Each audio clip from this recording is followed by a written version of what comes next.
Chers amis, nous voici à nouveau ensemble pour poursuivre ce cours écuménique.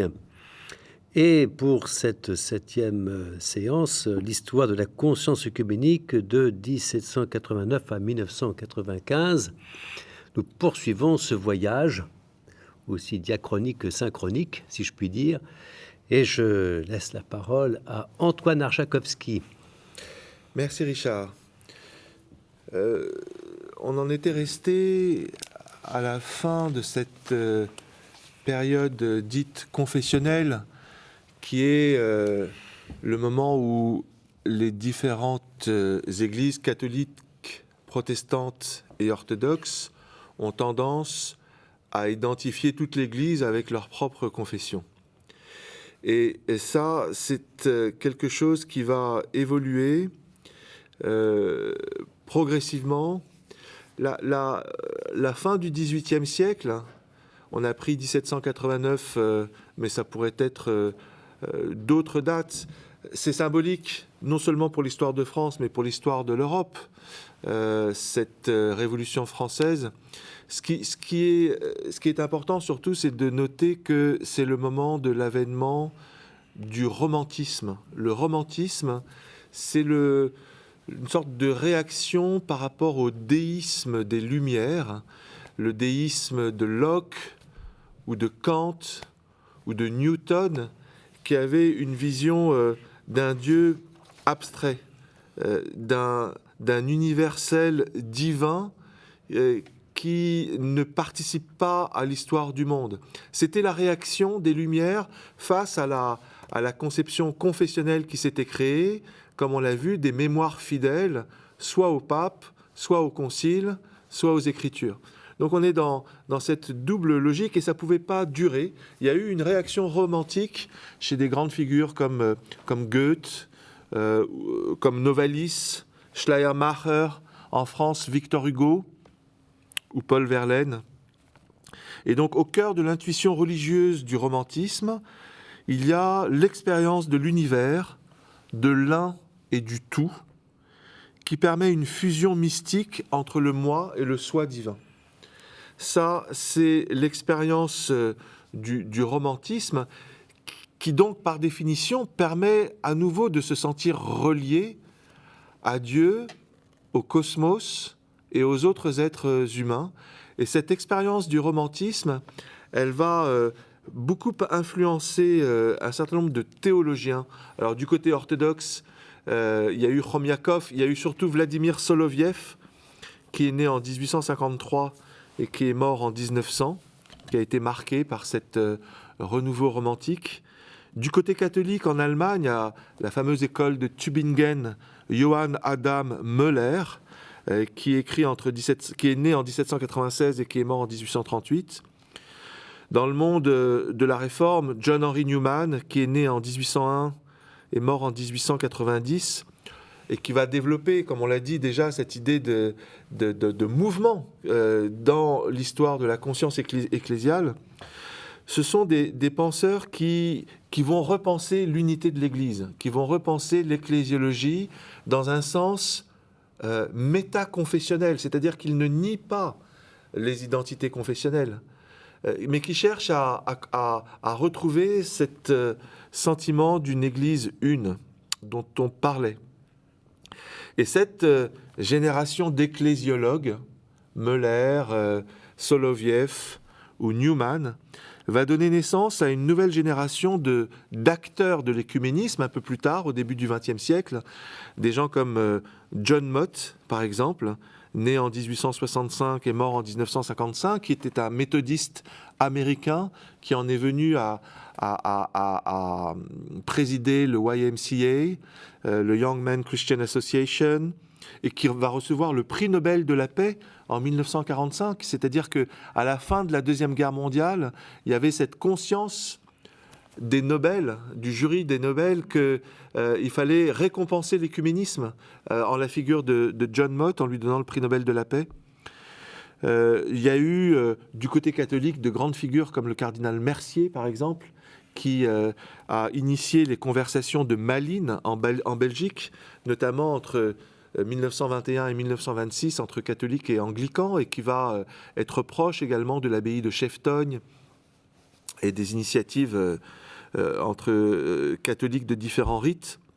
Et du côté orthodoxe, le père Serge Bulgakov, c'est vraiment, là encore, quelqu'un qui a été marqué par cette tradition du romantisme, par cette ecclésiologie de la théanthropie de Soloviev, et qui va fonder, alors qu'il est déjà professeur à l'Institut Saint-Serge à Paris, qu'il a déjà une expérience écuménique parce qu'il a participé au concile de l'Église russe de 1917, où il y a eu un premier dialogue avec l'Église anglicane. Il va créer le Fellowship of Saint Alban and Saint Sergius, le Fellowship de Saint-Alban et Saint-Serge en Grande-Bretagne et en France. Et avec les anglicans et les orthodoxes de l'immigration russe, il va y avoir des réunions très régulières qui vont aboutir même en 1935 à une proposition des deux côtés pour une communion eucharistique, qui finalement ne va pas être mise en œuvre, mais qui montre qu'ils sont allés très loin dans le rapprochement œcuménique. Donc voilà, une nouvelle génération d'acteurs de l'écuménisme, d'ecclésiologues, marqués par des philosophes. Ça va donner 3 moments importants de cette conscience interconfessionnelle entre 1815 et 1995. Le moment unioniste, comme on l'appelle, et c'est 1815 parce que c'est la Sainte Alliance dont je reparlerai, entre donc 1815 et 1919. Unionisme parce qu'il y avait encore cette idée qu'il fallait que l'autre Église réintègre l'Église mère confessionnelle. Il y avait une reconnaissance de l'autre, mais dans un esprit unioniste. Après, et puis donc c'est une période qui a été marquée par la fameuse conférence d'Édimbourg de 1910 avec des protestants et des orthodoxes.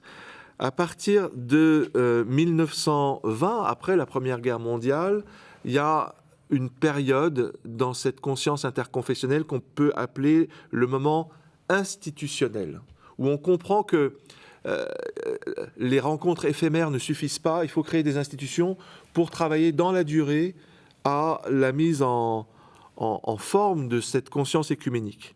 Ça va donner lieu, et je reviendrai là-dessus, à la création du Conseil écuménique des Églises à Amsterdam en 1948, le 23 août 1948. Et là encore, c'est un rappel de la Deuxième Guerre mondiale, puisque le 23 août, c'était le pacte Molotov-Ribbentrop, début de la Deuxième Guerre mondiale. Et puis le Concile Vatican II, bien sûr, entre 1962 et 1965. À cette période pan-institutionnelle, va succéder, en général, on appelle ça le moment du rapprochement doctrinal et social entre 1965 et 1995. Donc du Concile Vatican II à cette encyclique Ut Unum Sint, qui est un peu l'apogée de ces rapprochements doctrinaux. Alors on a déjà parlé des rapprochements doctrinaux de 1995 à nos jours, mais on n'a pas beaucoup parlé de la conscience politique, des conséquences politiques de ces rapprochements interconfessionnels. Or, je l'ai dit, 1815, c'est la Sainte Alliance entre un tsar orthodoxe, Alexandre Ier, un empereur catholique d'Autriche, François Ier, le roi de Prusse, protestant, Frédéric Guillaume III, donc Sainte Alliance qui est signée le 26 septembre 1815 à Paris. Il y avait cette idée d'un nouvel ordre international fondé par 3 grandes puissances, catholiques, protestantes et orthodoxes. Et la deuxième période, celle pan-institutionnelle, elle a été marquée par la Société des Nations. L'idée des appels du patriarche, le métropolite de Brousse en 1920 ou de l'archevêque de Canterbury en 1920, cet appel d'unité en Christ des églises, c'était après la boucherie de la Première Guerre mondiale, qui avait fait des dizaines de millions de morts. Et pareil, le Conseil œcuménique des églises et tout le développement institutionnel avec Vatican II, c'est marqué par la Deuxième Guerre mondiale, par la guerre froide. L'entrée officielle de l'Église catholique dans le mouvement œcuménique en 1962, c'est en pleine crise des fusées de Cuba. Même chose pour le patriarcat de Moscou, qui ne rentre dans le Conseil œcuménique des Églises qu'à l'Assemblée de New Delhi en 1961. Donc, il y a une connexion directe entre les progrès de la conscience œcuménique y compris dans sa dimension institutionnelle, et les évolutions politiques du monde et des relations internationales. Et ça a des conséquences, en particulier les encycliques sociales des papes vont jouer un rôle important pour permettre l'émergence d'une démocratie chrétienne en Europe. Cette démocratie et d'un syndicalisme chrétien également. Je pense à la CFTC, par exemple, en France, qui a été marquée par Rerum Novarum, l'encyclique de Léon XIII de 1891.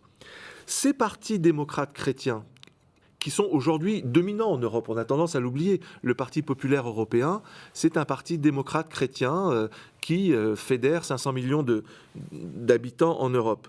Ces partis démocrates chrétiens, on connaît De Gaulle, on connaît De Gasperi, on connaît Schuman, on connaît Adenauer, et beaucoup de Belges également.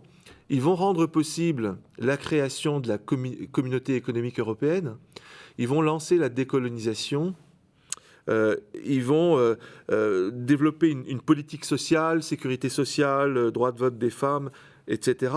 Donc je pense que c'est quelque chose qui participe également au rapprochement œcuménique.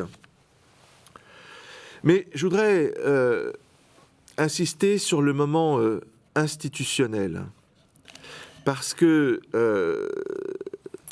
le Conseil écuménique des Églises, c'est quelque chose d'assez incroyable. En 1948, au moment où c'est créé, c'est 147 dénominations chrétiennes de 44 pays qui décident de créer, je cite, une association fraternelle d'Églises qui accepte notre Seigneur Jésus-Christ comme Dieu et Sauveur.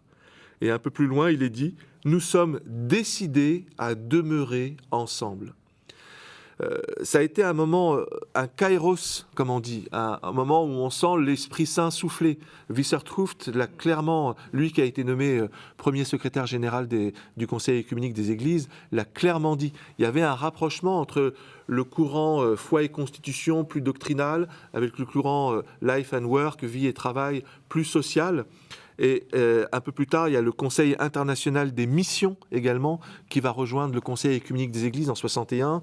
Il va y avoir la création de l'Institut écuménique de Bosset, qui est un lieu exceptionnel en Suisse de formation œcuménique. Et à force de rapprochement, en 61, on va parfaire encore la charte du Conseil écuménique des Églises en disant... Le Conseil écuménique des Églises, c'est une association fraternelle d'églises qui confesse le Seigneur Jésus-Christ comme Dieu et Sauveur selon les Écritures et s'efforce de répondre ensemble à leur commune vocation pour la gloire du seul Dieu, Père, Fils et Saint-Esprit. Donc là, il y a tout. Il y a le cristal dogmatique de la foi chrétienne qui est présent avec le thème de l'incarnation du Christ et de sa résurrection et le thème de la Trinité. Un seul Dieu en trois personnes. Ça, je pense que c'est quelque chose d'assez exceptionnel dans l'histoire de la conscience occidentale, de la conscience planétaire. Ça va aboutir à des documents extrêmement importants, notamment celui du BEM, Baptême, Eucharistie, Ministère, à Lima, en 1983, puisque sur cette question du baptême, la plupart des églises disent « nous avons la même foi ». Et nous devons nous reconnaître mutuellement. Ça va aboutir à des accords en 2007 en Allemagne de reconnaissance mutuelle du baptême de toutes les églises présentes en Allemagne, à l'exception des Ménonites. Et encore, si on met les Ménonites de côté, parce qu'ils ne reconnaissent pas le baptême des enfants. Et voilà. Mais pour le reste, ça veut dire ça a été préparé. Alors, ce n'est pas encore appliqué partout. Il y a certains coins en Grèce où on ne reconnaît pas le baptême des autres confessions chrétiennes, malheureusement. Mais ce qui est important pour nous, c'est que théologiquement, les meilleurs experts du sujet des différentes confessions chrétiennes ont convenu d'accord sur cette question du baptême et sur la question de l'Eucharistie, ainsi que sur celui du ministère, y compris du ministère épiscopal. Des avancées exceptionnelles ont été faites au cours de ces années. Et j'ajoute que, là encore, la dimension politique ne doit pas être négligée, puisque le Conseil écuménique des Églises a créé une commission des affaires politiques qui prend des décisions consensuelles sur des grands sujets d'injustice. Par exemple, l'apartheid, c'est quelque chose qui a été condamné par le Conseil œcuménique des Églises et qui, du coup, a poussé une des églises réformées des Pays-Bas, je crois, qui reconnaissait la réalité de l'apartheid, finalement de quitter le Conseil œcuménique des Églises.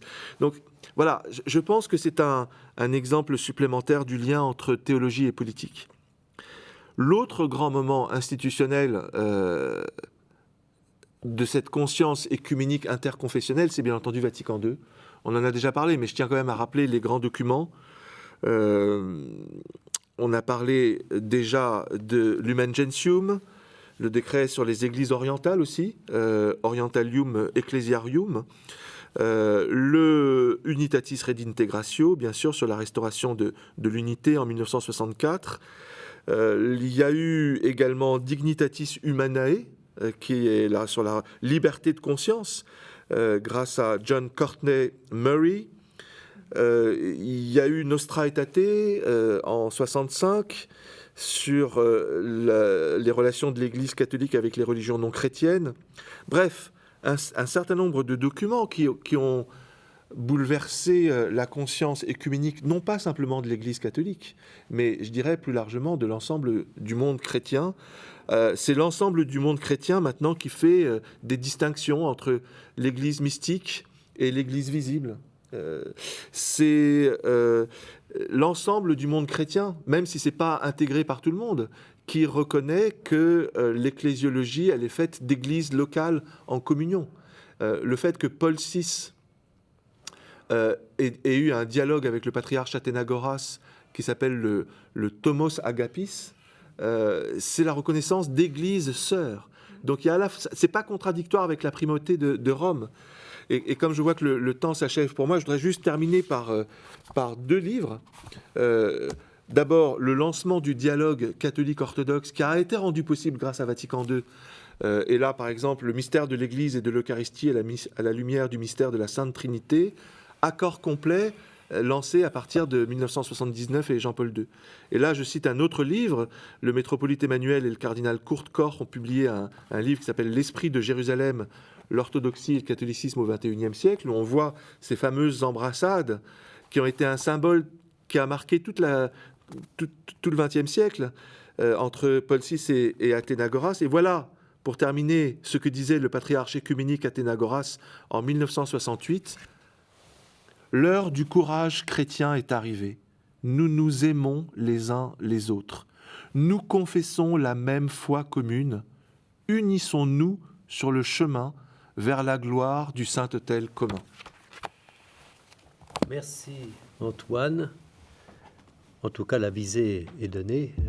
C'est évidemment notre objectif. Mais cela suppose aussi des améliorations encore. Et nous poursuivons ce voyage. Parole à Anne-Marie Reinen. Merci beaucoup. Je voudrais, quant à moi, évoquer la grande diversité qui caractérise la famille d'églises protestantes, qui est bien présente aussi au sein du Conseil œcuménique des Églises. Et d'autre part aussi la complexité de la genèse de ce très grand organisme qu'est le Conseil œcuménique. Et rappeler notamment ce qui précède, parce qu'il ne faudrait pas faire commencer l'histoire vraiment en 1948, pour plusieurs raisons.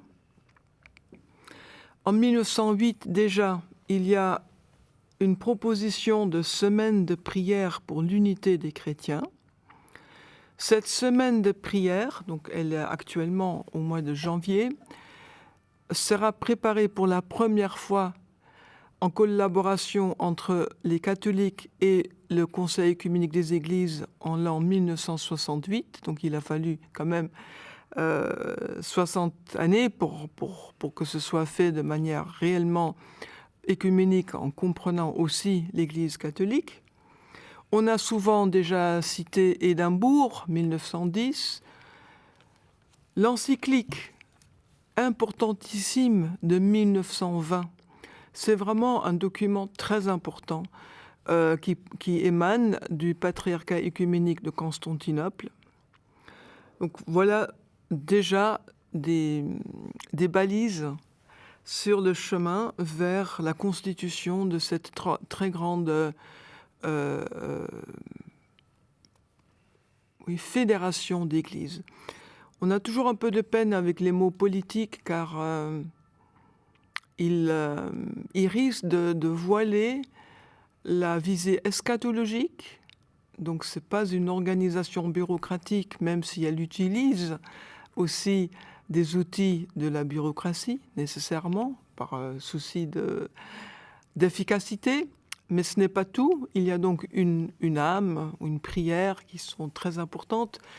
Et d'autre part, le souci, c'est quelle figure va prendre cette union.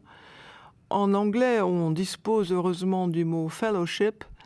Donc c'est une espèce de fraternité, de sororité, qui dit un esprit. Et ce n'est pas seulement une fédération pour des motifs d'opportunité politique.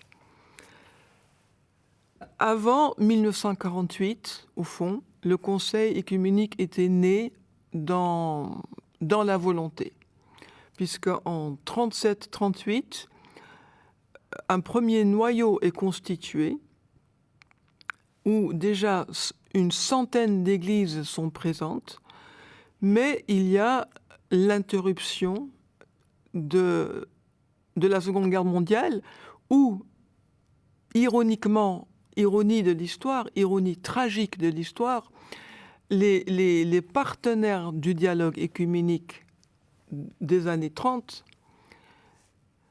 les Allemands, les Anglais, les Français, se trouvaient brutalement dans les tranchées adverses, opposées. Donc cela interrompt brutalement cette montée vers un conseil œcuménique des églises, un conseil mondial. Et il y a comme un deuxième début, donc une inauguration avec un apport très important de Karl Barth. Ce qu'on voit déjà dans l'énoncé du thème, c'est très barthien. Désordre de l'homme, de l'être humain, et dessein de Dieu. Lire la providence divine, trotzdem, malgré le désordre de l'être humain qui vient de se manifester dans les camps de concentration et d'extermination.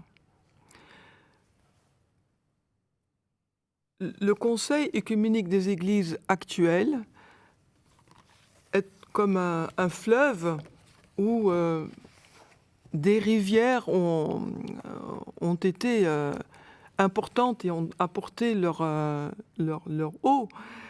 Donc, ces rivières sont, comme on l'a dit, la Conférence mondiale des missions, la Conférence mondiale de foi et constitution, qui traite donc surtout l'aspect gouvernance et doctrine, faith and order. Order, donc ici, il faut le comprendre comme gouvernance, et la conférence de ce qu'on appelle en français le christianisme pratique, life and work. C'est encore plus complexe que ça, mais disons, on peut se limiter à cela, à ces différents affluents qui font que le fleuve Conseil œcuménique des Églises est très riche en lui-même. Une autre richesse, c'est non seulement la famille d'églises protestantes qui sont très largement représentées, mais aussi le monde orthodoxe. Et l'Église catholique romaine ne manque pas, et je dis même positivement, on peut dire, est présente et joue un rôle très important. En effet, elle est membre à part entière de la commission théologique, foi et constitution. Pendant la guerre froide, alors que des églises se situent de part et d'autre du rideau de fer, cette conférence est pour les églises orthodoxes vraiment une plateforme très importante et une fenêtre sur le reste du monde. Après la chute du mur de Berlin, l'équilibre géopolitique s'est modifié et l'Église orthodoxe occupe maintenant un rôle, disons, peut-être plus affirmatif. Elle est davantage dans l'assertion, alors qu'auparavant, elle était plutôt tributaire de cette ouverture qui était fournie par le Conseil œcuménique des Églises. Je voudrais encore dire quelque chose de très important qui est vraiment, je pense, un principe qu'on hérite de la Réforme et notamment de la définition de l'Église telle qu'on la trouve dans la Confession d'Augsbourg et aussi dans le catéchisme d'Heidelberg. On essaie d'être minimaliste. C'est-à-dire que moins on a d'éléments de définition, plus on a des chances de fédérer, de faire adhérer plus de monde. C'est en tout cas ce que l'on voit au Conseil œcuménique des Églises. Ça ne veut pas dire que c'est une ecclésiologie au rabais, parce qu'on tentera quand même, on tâchera de donner l'élément capital. On peut dire par exemple, qu'est-ce que c'est que la confession de foi la plus courte et en même temps suffisante? C'est Christ est Seigneur, Christos, Kurios. Et c'est ainsi que le Conseil œcuménique des Églises a procédé au début. Et comme Antoine vient de le dire, c'est seulement 2 décennies plus tard qu'on a dit, mais est-ce que la seule confession de Jésus comme Seigneur est suffisante? Et on a dit non, on va la compléter. Mais le satis est avec, excusez-moi d'utiliser ces termes un peu techniques, même barbares, donc il y a 2 choses. Ce sont les adiaphora, les choses indifférentes, importantes en elles-mêmes, mais qui ne justifient pas que l'on se clive, que l'on se sépare les uns des autres. Les adiaphora, les églises locales peuvent déterminer toutes seules toute une panoplie d'usages, de coutumes locales. Ça ne porte pas ombrage sur leur fidélité au noyau de la foi. Et donc la deuxième chose, c'est le satis est. Il suffit que. La diversité du Conseil œcuménique des Églises peut se lire à travers 3 aspects. Le premier aspect, c'est l'aspect géographique. Si l'on relie les assemblées du Conseil œcuménique, elles se tiennent à peu près avec des intervalles de, on va dire, 6 à 8 ans, ou 7 ans, c'est la moyenne. La première eut lieu à Amsterdam. Ensuite, on s'est transféré aux États-Unis, à Evanston. Ensuite, une très importante assemblée était celle de New Delhi, en Inde. On revient en Europe, mais du nord à Uppsala, en Suède. On part en Afrique, Nairobi. On retourne en Amérique du Nord, mais pas côté États-Unis. On va au Canada, Vancouver, c'est la 6e. En Australie, aux antipodes, en tout cas vu depuis Amsterdam, les antipodes, Canberra, Australie. La 8e, on revient en Afrique, cette fois à Zimbabwe.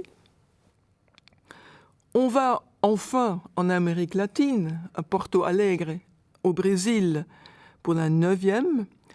Et première pour l'Asie, on va en Asie, en République de Corée, à Busan. Et pour la 11e, on était un peu sous le signe des restrictions budgétaires, du post-confinement. On va à Karlsruhe, en Allemagne. Et cette 11e assemblée a comme thème, parce qu'il y a chaque fois un thème qui peut être une citation biblique ou bien une thématique inspirée par les Écritures.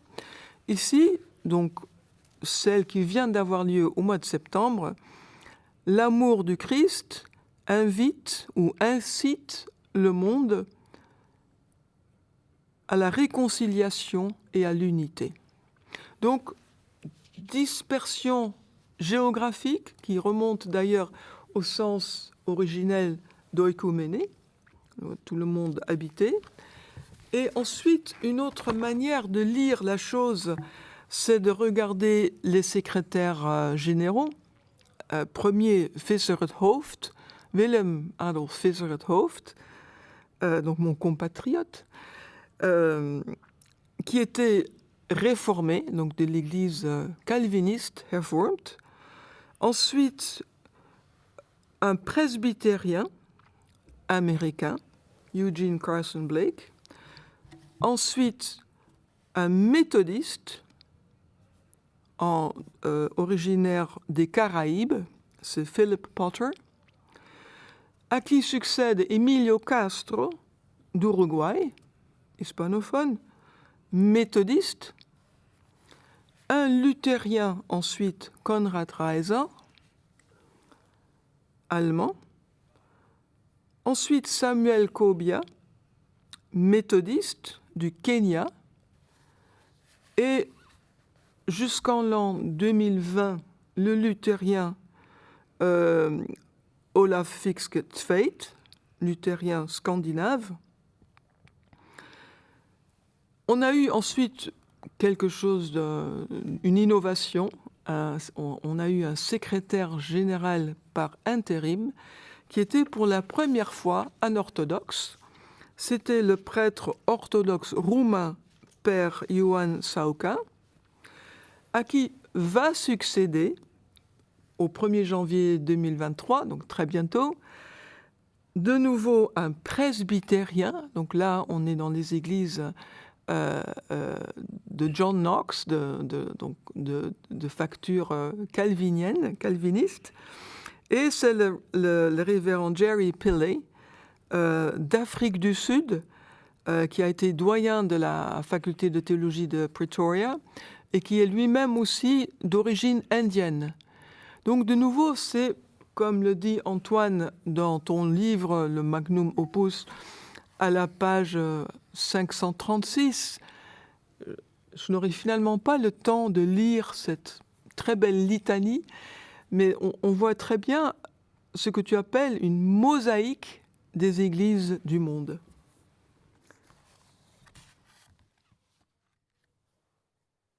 Merci beaucoup. Merci Anne-Marie. Alors, je prends la relève, mais toujours dans le même état d'esprit. Et je pense, sans nous recouper tout à fait, sans nous copier, c'est une très bonne chose. Et pour aborder cette histoire entre protestants, catholiques, orthodoxes, peut-être davantage entre protestants et catholiques, compte tenu de notre histoire en Europe, prenons comme point de départ le document du conflit à la communion, rapport de la Commission internationale dialogue luthéro-catholique, qui annonçait la réforme de l'anniversaire, la commémoration de la réforme, le 500e anniversaire en 2017. Et dans ce document extrêmement éclairant, et qui est une sorte d'état des lieux, en quelque sorte, de l'œcuménisme et de nos dialogues, à la fois une histoire de nos différends et un état des lieux de nos dialogues, il est écrit ceci, qui me paraît passionnant, au paragraphe 16. « Ce qui est advenu dans le passé ne peut être changé, mais ce dont on se souvient de ce passé et la façon dont on transmet ce souvenir peuvent, au cours du temps, se modifier. Le souvenir rend le passé présent. Si le passé lui-même ne peut être altéré, l'empreinte du passé dans le présent le peut. Il ne s'agit donc pas de raconter une histoire différente, mais de la raconter d'une manière différente. » Alors là, on est précisément en plein dans justement ce consensus différencié, diachronique, si on peut dire là, pour le coup, dans la lecture que l'on peut faire ensemble d'une histoire, et ça rejoint ce que disait Antoine sur le fait de raconter une histoire ensemble. Et cela a constitué tout l'effort de l'œcuménisme que vous venez tous les deux magistralement de résumer. Un premier lieu de divergence à comprendre, et là je réinterroge notre mémoire catholique protestant, c'est une distinction entre l'intérieur et l'extérieur, qui m'a paru, moi, extrêmement éclairante quand je l'ai découverte à travers le document Un seul maître du groupe des Dombes. Ce groupe, donc, rappelons-le, écuménique catholique protestant francophone, ce document date de 2005 et il permet de comprendre l'autorité telle que nos confessions l'entendent dans leurs différences. Et Anne-Marie pourra me dire si ma lecture paraît fidèle à l'esprit et à la lettre de ce document. La réforme s'appuie sur un principe fondamental de la théologie de Luther et qui aura une place importante dans les futurs enjeux du mouvement œcuménique. C'est ce qui est du domaine de l'intérieur, la grâce, la perfection, la nouveauté du rachat, le don de la vie, le don de la vie de Dieu dans l'homme. Ça, c'est l'intérieur. Et puis l'extérieur, tout ce qui relève de la condition naturelle de l'homme sans Dieu, tout ce qui relève du péché, de la loi, de la perfection des œuvres aussi, de la mort. Et puis, étant du domaine de la foi, la norme d'autorité qu'est l'Écriture. Par exemple, cela, ça relève de l'intérieur. Elle est médiatisée par différents éléments de l'extérieur qui sont d'ordre ecclésial. Donc, il y a une référence normative de la parole, c'est ce qui relève de l'intérieur, donc du salut, du dialogue du croyant avec Dieu ou de Dieu avec le croyant. Et puis, il y a la norme plus extérieure qui a trait à l'interprétation ecclésiale. Donc, dans cette tradition, la grande tradition de la Réforme, dans le fond, une tension existe entre la liberté individuelle, celle de la conscience, on l'a exprimé tout à l'heure avec cette idée d'un mouvement de réforme qui fait accéder l'Occident à un nouveau paradigme, en fait. Ça, c'est la conscience à laquelle s'adresse l'Écriture, norma normans, pour parler en latin, parce que tout de même, le latin a sa place dans notre vieille Europe. Norma normans, qui est l'Écriture et qui s'adresse à la conscience du chrétien, et puis la norma normata, qui relève de la régulation dans la communauté de l'expression de la foi chrétienne. Donc, là, 4 références, dans le fond, apparaissent à l'égard de l'autorité. L'Écriture, la conscience individuelle, le témoignage communautaire et public des croyants, donc l'assemblée constituée, et puis les confessions de foi, les catéchismes, les disciplines qui actualisent ces témoignages et qui en sont comme la marque extérieure au cours de l'histoire. Et nos amis protestants ont l'habitude de beaucoup réfléchir en termes de duel, en termes de couple, de là le caractère foncièrement dialectique et critique en même temps de la théologie réformée, l'importance omniprésente de la formule luthérienne du simul simul, en quelque sorte, qui illustre bien ce fait. Simul justus et peccator, par exemple. Tous les termes sont à la fois complémentaires et antagonistes. Et ça correspond aussi à la distinction du publice et du privatim, encore du latin, le public et le privé, si on peut dire brièvement, que Martin Bucer, strasbourgeois au XVIe siècle, a mis en valeur. Il est mort en 1551 à Cambridge. C'est la communauté ecclésiale extérieure, on rejoint ici encore une fois l'extérieur, et puis l'autorité intérieure, cachée, invisible, incontrôlable, celle de l'inspiration. Alors, sur cette toile de fond que rappelle le document du groupe des Dombes, Un seul maître, comment réagit dans le fond l'Église catholique romaine?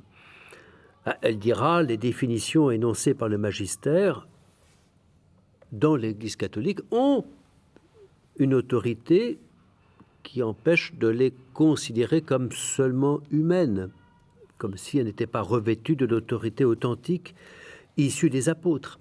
Et là, on rejoint un des points qui reste encore, mais moins que dans les siècles passés, un point de divergence sur la tradition. Je vais y revenir parce que c'est un point sur lequel nous avons évolué de manière plus convergente. Mais il est clair que le magistère et la tradition constituent évidemment une norme qui n'est pas seulement extérieure parce que ecclésiale. D'où la question que, dans le fond, je pose et qu'on pourrait discuter tout à l'heure dans notre échange. Dans la perspective œcuménique, comment faire en sorte que des confessions, comme la confession d'Augsbourg, citée tout à l'heure, mais il y en a d'autres encore, oui, puissent constituer non pas seulement des repères dans l'histoire, extérieurs, ecclésiaux, mais constituer des documents de base par lesquels nous pourrions, ces confessions catholiques, protestantes, converger de manière, je dirais, doctrinale, en profondeur. Je ne parle pas des confessions type symbole, bien entendu, qui sont fondateurs de notre foi commune, mais les confessions, les catéchismes. Quand l'Église catholique publie le catéchisme de l'Église catholique, ce n'est pas simplement un vadémécum à usage de quelques chrétiens assidus aux études théologiques. Il s'agit d'un document du magistère, qui n'est pas à mettre sur le même plan que de grandes définitions doctrinales, mais qui retrace malgré tout et qui donne, qui formule le trésor de la foi tel que l'Église catholique l'exprime et le formule dans ce catéchisme. Donc c'est bien un acte de magistère qu'il faut prendre en considération. Alors voilà, la question que je me pose, c'est comment est-ce qu'on peut faire en sorte que une confession protestante ne soit pas que un acte extérieur et communautaire, mais que cela relève aussi, dans le fond, de l'essentiel. On va y revenir dans un instant. Comment avancer à travers ces approches différentes? Et d'où une deuxième question. Comment travailler l'opposition entre l'essentiel et l'accessoire? Alors, je vais apporter ma note, Anne-Marie, puisque vous avez parlé des adiaphoras avec justesse, très intéressant. Et je voudrais ici, dans le cadre du développement du mouvement œcuménique, et notamment de Life and Work, dont on a parlé tout à l'heure, le christianisme pratique, distingué de foi et constitution, donc les dialogues plus théologiques, revenir sur ce point qui est assez important à travers le travail qu'a fait Yves Congar, très loin d'être cardinal à l'époque, parce que nous sommes en 1937. Et Yves Congar, dans un chapitre intitulé « L'idéologie de Stockholm », dans Chrétiens désunis, qui est son grand livre, si j'ose dire, fondateur en matière œcuménique, Yves Congar revient sur ce qu'il appelle les idées wilsoniennes, du nom du président des États-Unis, qui semblent avoir présidé en quelque sorte à l'élaboration d'un certain christianisme pratique. Un programme d'activité pratique qui laisserait de côté les questions doctrinales, liturgiques, ecclésiastiques, c'est-à-dire qui voudrait éviter d'ébranler les convictions de chacun, les convictions profondes de foi de chacun, en les laissant libres de leurs symboles dogmatiques, mais en travaillant surtout sur un christianisme pratique. Et je cite ici Congar sur l'esprit de Stockholm à partir de son livre, donc, Chrétiens désunis. On pense qu'il y a dans le christianisme une réalité essentielle en laquelle nous pouvons, et nous sommes déjà, nous trouver unis. Tandis qu'il y a tout un ordre de réalités accessoires secondaires en quoi et par quoi nous sommes divisés. Évidemment, il dirait, ces aspects plus accessoires ou secondaires, c'est tout ce qui nous divise, tout ce qui nous sépare. Et on risque de considérer comme accessoire dans le dialogue de l'unité ce qui précisément est malgré tout essentiel, à savoir nos convictions profondes. Voilà pourquoi Congar, en 1937, montre que dans ce sillage du nominalisme qui a marqué quand même le XVIe siècle et l'esprit de Luther, je pense, on a entendu peut-être opposer ce qui relève de la foi, de la piété, la liberté, le spirituel, donc le domaine précisément de la doctrine, et puis l'extérieur, les œuvres, l'activité humaine de pensée et d'action dont relèveraient les formes ecclésiastiques. Et du coup, ce christianisme pratique risquait de nous entraîner peut-être vers une disjonction ruineuse entre la foi et puis l'action pratique entre les églises. Je pense que, on pourra en reparler, foi et constitution a constitué un contrepoids pour éviter cette disjonction que je qualifiais tout à l'heure de ruineuse, à savoir peut-être donner l'impression que ce qui relève de l'essentiel ne serait qu'accessoire. Et là, on est très loin des adiaphoras dont tu parlais tout à l'heure. Les adiaphoras, c'est précisément ce qui est authentiquement accessoire. Alors, ça peut être le d'acte de la Pâque, ça peut être le port de la barbe chez les prêtres, dans les confrontations avec le monde orthodoxe, ça peut être le célibat des prêtres, enfin, tout cela est effectivement accessoire. En revanche, ce qui est essentiel, ce qui est de l'ordre du vécu profond des églises dans leurs symboles dogmatiques, je crois qu'on ne peut pas le considérer comme accessoire. Et ça peut être une manière, et ça a été une manière d'avancer, parce que ça explique pourquoi à l'époque, en 1937, l'Église catholique était encore frileuse sur le plan œcuménique, ne s'avançait pas trop en direction de ses idées, et Congar lui-même, se méfiant de ce qu'il appelait l'idéologie de Stockholm, c'est de lui que je tiens le titre, se tenait encore un peu à distance du dialogue œcuménique qui était en train de se confirmer en quelque sorte. Ce n'est qu'après avoir été rassuré sur les enjeux œcuméniques que l'Église catholique, à partir des années 60, essentiellement le Concile Vatican II, a rejoint ce mouvement. Je dis rejoint parce que il est incontestable que ce mouvement est né avant que l'Église catholique se soit investie. Il faut pouvoir le reconnaître. Et ça nous renvoie à ce que cite encore Yves Congar dans Chrétiens désunis, une phrase de Nicolas Berdiaev, qui est une autre manière de dire ce que j'avais déjà souligné avant dans une autre citation. Nicolas Berdiaev disant, cité par Congar, « Si l'Église n'a pas toujours existé, si son origine ne remonte pas à Jésus-Christ, cela signifie qu'elle ne sera jamais. Les congrès, les conférences, les réunions interconfessionnelles peuvent être le symbole de l'apparition d'un nouvel esprit œcuménique au sein de la chrétienté, mais ils ne peuvent prétendre à la création d'une Église qui, pour la première fois, serait authentiquement œcuménique. » Et je suis heureux de me reporter à un auteur orthodoxe de cœur et de culture, cité par un catholique, par une autorité en tout cas, pour que nous sachions sur quel terrain nous avançons en quelque sorte.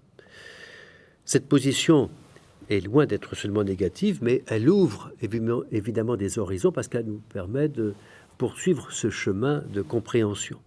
Et j'espère ne pas avoir mal interprété le document du groupe des Dombes. Voilà.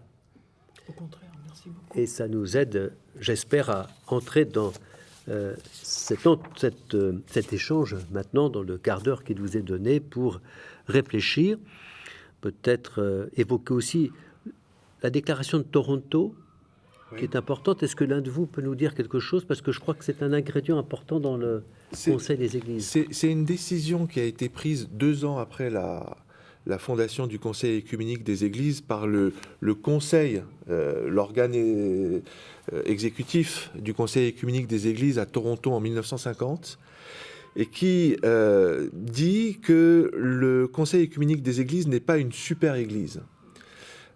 Et c'est pas une méta-church. Et pour les orthodoxes en particulier, c'était important. Le père Georges Florovski a fait partie de ceux qui a pas mal contribué à la rédaction de cette déclaration de Toronto. Alors ça, c'est important. Les églises gardent leur identité et leur universalité propre. Maintenant, Le problème, c'est pareil, il faut équilibrer les choses. On ne peut pas, après des années, des décennies de travail œcuménique en commun, ne pas reconnaître une ecclésialité au Conseil œcuménique des Églises. Du côté orthodoxe, c'est Monseigneur Jean Zizioulas, proche du cardinal Casper, qui insiste là-dessus. Et je crois que c'est d'autant plus important aujourd'hui. On en reparlera à un autre cours. Il y a une crise du Conseil œcuménique des Églises aujourd'hui qui s'est traduite pour moi à Karlsruhe au mois d'août 2022, quand le Conseil œcuménique des Églises n'a pas été en mesure de mettre à distance une église, en l'occurrence une église orthodoxe, le patriarcat de Moscou, qui est aujourd'hui une église qui bénit une guerre d'invasion absolument cruelle et terrible en Ukraine. Et le Conseil œcuménique des Églises, il y a eu quelques tentatives, notamment de la part de l'Église réformée suisse, pour dire, mais attendez, c'est pas possible, on est un fellowship, une fraternité d'églises. On ne peut pas accepter que parmi nous, il puisse y avoir une église qui bénisse ce que le Christ condamne. Et ça n'a pas été rendu possible. Pourquoi ? Parce que Johann Saoka, le secrétaire général du Conseil œcuménique par intérim, a expliqué, nous, on est une plateforme de dialogue. Et donc, puisque l'écuménisme, c'est du dialogue, alors on n'exclut pas. Et moi, à titre personnel, et je sais que je ne suis pas le seul, ça m'a choqué, parce que non, le Conseil œcuménique des Églises n'est pas juste une plateforme. Des plateformes, il y en a un paquet. Il y a des tas d'ONG qui sont des lieux de rencontre. Mais le Conseil œcuménique des Églises n'est pas qu'une ONG. Il y a quelque chose de très fort qui a été dit à Amsterdam en 1948, de référence au Christ, à l'Esprit, à cette Pentecôte fondatrice réunissant la communauté chrétienne, mais aussi les non-juifs à Jérusalem au moment de la Pentecôte. Et donc, voilà, il faut essayer d'équilibrer le Toronto Statement, comme on dit, de respect des identités confessionnelles de chacun, et c'est nécessaire, avec en même temps le fait que l'Esprit souffle, que le but de l'Église, c'est de tendre vers le royaume de Dieu sur la terre, et donc de prendre conscience qu'il y a quelque chose qui dépasse nos églises visibles. Très bien. Je peux réagir à ça, Antoine, parce que j'ai lu le même message du père Saoka. Et tout à l'heure déjà, tu faisais allusion à ce qui s'est produit pour les églises qui ont sanctionné théologiquement l'apartheid en Afrique du Sud. Comme ce phénomène est un tout petit peu plus éloigné dans le temps, il permet, je pense, de lire l'actualité, parce que là, je pense, on a décidé qui était dans le droit chemin et qui était vraiment dans l'hérésie. Puisque, j'explique, en Afrique du Sud, en se basant notamment sur des textes du livre de la Genèse, on disait il faut se développer de manière séparée. Donc c'est ça, apartheid. Et on poussait cela jusqu'à la table eucharistique, donc jusqu'à la table de la Sainte Seine, qui n'était pas ouverte en même temps aux noirs et aux blancs et aux colored. Donc il y avait une ségrégation jusqu'à la table. Et là, ce qui était à l'époque l'Alliance réformée mondiale a décidé, de façon tout à fait novatrice, inédite et courageuse, je pense maintenant, d'exclure ces églises-là en utilisant même le mot fort d'excommunication. Elles ont dit il y a un status confessionis, nous sommes obligés, c'est un état inhabituel, mais nous sommes contraints par notre conscience à aller jusqu'à cette étape d'exclure l'un de nos membres. Pourquoi ? Parce que eux excluent de leur table du repas du Seigneur des chrétiens noirs ou colored. Donc, ça c'est un précédent. Mais au Conseil œcuménique des Églises, a-t-on dit dans ce message, on n'a jamais exclu. L'Église hervormd, Nederduits hervormd sud-africaine, donc de facture calviniste, s'est elle-même retirée au moment du document Kairos, et ils n'ont jamais exclu qui que ce soit. Alors je pense que effectivement ça a manqué de prophétisme, et je pense que c'est plutôt une question de tactique et de stratégie. Il est plus facile de parler avec quelqu'un qui est encore dans la même pièce que vous que de l'avoir mis à la porte. Mais j'entends très bien ce que tu dis, et je suis plutôt d'accord avec toi que ça manquait de courage. Il ne s'agit pas de mettre à la porte. Il s'agit de suspendre. Oui. De suspendre en attendant de pouvoir à nouveau réfléchir et travailler ensemble. Mais comment prier dans une même pièce avec ceux qui sont les agresseurs et d'un autre côté ceux qui sont les agressés d'une guerre absolument inique. Donc je pense qu'au même titre que dans le droit international, au sein de la communauté économique européenne devenue Union européenne, il y a eu un moment avec le traité de Lisbonne où on a dit mais on a décidé de rester ensemble, mais il faut garder cette liberté de pouvoir sortir ou d'exclure. Oui.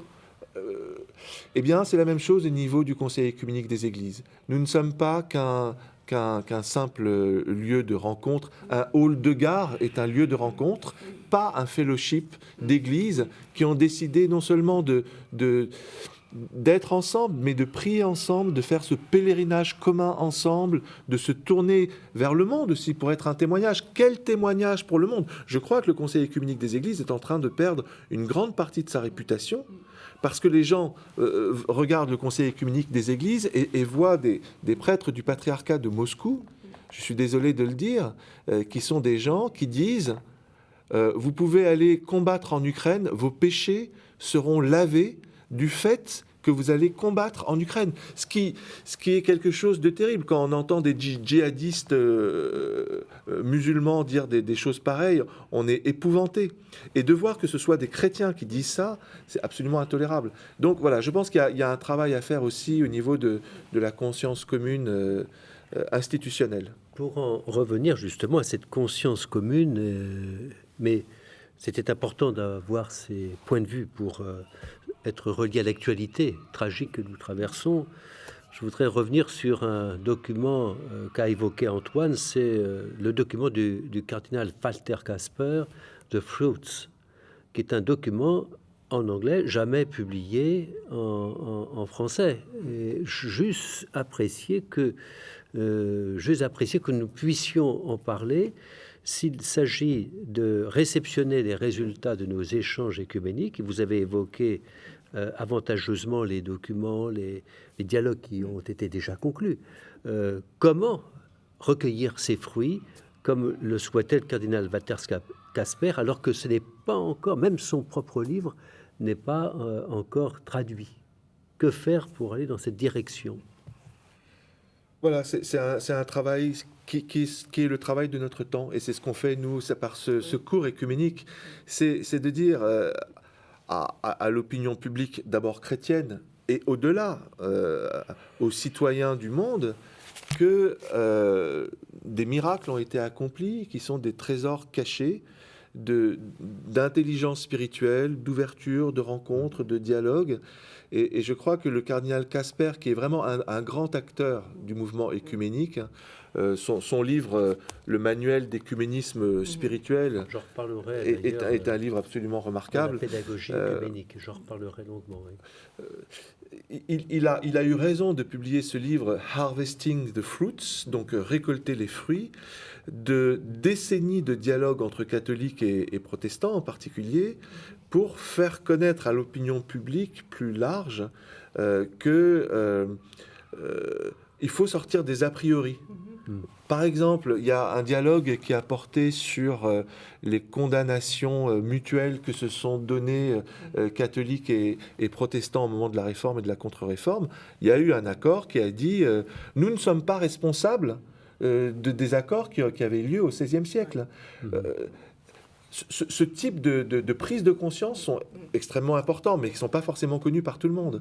Tout le monde n'a pas eu la chance de faire 10 années de théologie. Voilà. Mais par contre, ce fruit-là, on peut le transmettre. Donc, voilà, je pense que c'est notre temps maintenant, c'est la mission de notre époque. Après le temps des percées, des rencontres, des gestes prophétiques, comme ça a été le cas avec Athénoagoras et Paul VI, mais il y en a eu bien d'autres. Là vient le temps de l'éducation, de la transmission, de l'explication, dans la paix et dans le calme. L'explication, précisément, il s'agit de montrer les résultats concrets auxquels nous sommes parvenus. Le manuel de cubisme spirituel, qui est une traduction de ces fruits, n'est pas la seule possible. Et c'est à ça que je voulais en venir, c'est que, outre les fruits spirituels et les pistes toujours possibles à approfondir, moi, il me semble qu'on n'a toujours pas fait un catéchisme, si j'ose dire, excusez-moi l'expression, hein, ou une confession, pourquoi pas, des acquis œcuméniques. Et ça, c'est encore à traduire, si j'ose dire, à traduire dans les faits, quoi. Oui, et il s'agit aussi d'organiser une transmission des bonnes nouvelles. Par exemple, ce dont tu as parlé sur le dialogue, le récit commun entre catholiques et protestants de la Réforme. Aujourd'hui, les catholiques et les protestants sont capables de raconter dans la paix ce qui s'est passé, cette rupture terrible, qui en même temps a été dépassée grâce au dialogue œcuménique. Ce travail-là, remarquable, il n'a pas été fait entre les orthodoxes et les autres confessions chrétiennes. Et je sais que la commission mixte de dialogue catholique-orthodoxe en France, sur l'uniatisme, a été préfacée par Olivier Clément. Et dans sa préface, Olivier Clément dit « Le temps est venu que nous, catholiques et orthodoxes, nous puissions écrire en commun ce qui s'est passé. » Et ça, il l'a écrit en 2004, ça n'a toujours pas été fait. Mais l'exemple remarquable du travail historique et théologique qui a été fait entre catholiques et protestants devrait être saisi par les orthodoxes avec les protestants et les catholiques pour une histoire des regards croisés. Tout à fait. Je reviendrai dans la leçon prochaine sur ce document tout à fait remarquable. Et je voulais juste réagir à ce que tu dis, Antoine, Richard, parce qu'enfin vous l'avez dit tous les deux, pour annoncer un peu à la manière d'un scoop que ce sera notre prochain travail au groupe des Dombes, que d'écrire de manière très brève, donc un compendium, un manifeste de ce que nous avons réussi à faire jusqu'ici. Et une des choses, un des fruits que nous pouvons célébrer, c'est une réflexion qu'on a eue au moment du 5e centenaire de la Réforme, où certains protestants purs et durs diront « Nous, on célèbre la Réforme. On la célèbre. » D'autres disent « Ne faut-il pas aussi introduire une note de repentance et parler plutôt de commémorer ?» Et finalement, au groupe des Dombes, nous avons produit un mot valise que j'aime beaucoup, c'est commémoraison. C'est-à-dire, on a le mot oraison, on a la prière, commémoraison. Et dans commémoraison, dans la prière, on peut avoir un moment d'action de grâce, de gratitude, de reconnaissance pour ce que la Réforme a apporté dans le contexte du XVIe siècle, comme une brisure de l'absolutisme. Mais une commémoraison intègre ces différents aspects et c'est très important, je pense. Et je voudrais ajouter un point, justement, parce que j'en ai pas parlé alors que c'est important dans l'histoire du mouvement interconfessionnel, qui culmine jusqu'en 95. On a parlé de foi et constitution, on a parlé du christianisme pratique, on a parlé aussi de Bosset, l'institut qui se charge de la transmission œcuménique. On n'a pas parlé de la réflexion sur l'oraison. Or, à l'Assemblée de Vancouver, du Conseil œcuménique des Églises, il y a eu la liturgie de Lima, qui a été préparée notamment par des frères de Thésée. Là encore, une grande structure œcuménique dont on a peu parlé. Mais ce que je veux dire, c'est que cette liturgie de Lima, elle est très intéressante parce qu'elle met ensemble des richesses des différentes traditions de prière pour pouvoir prier ensemble. Et du coup, ça permet de répondre aussi à cette question dont tu parlais, des réserves de l'Église catholique à un certain moment par rapport au christianisme pratique, il faut équilibrer, vraiment comprendre cette tension polaire au sein du mouvement œcuménique. D'un côté, foi et constitution, la loi. D'un autre côté, christianisme pratique, la justice, mais aussi la gloire, cette prière commune de la liturgie de Lima. Et d'un autre côté, la mémoire, la transmission avec l'Institut œcuménique de Bosset. Si on a bien conscience de ça, alors ce mouvement œcuménique qui traverse des difficultés, parce qu'il est aveugle parfois par rapport aux difficultés qu'il traverse, pourrait en pleine conscience se développer plus encore. Merci. Il est convenu que nous ne dépassions pas 1 heure. Eh bien, c'est avec joie que je vous retrouverai et que nous nous retrouverons pour notre prochain cours.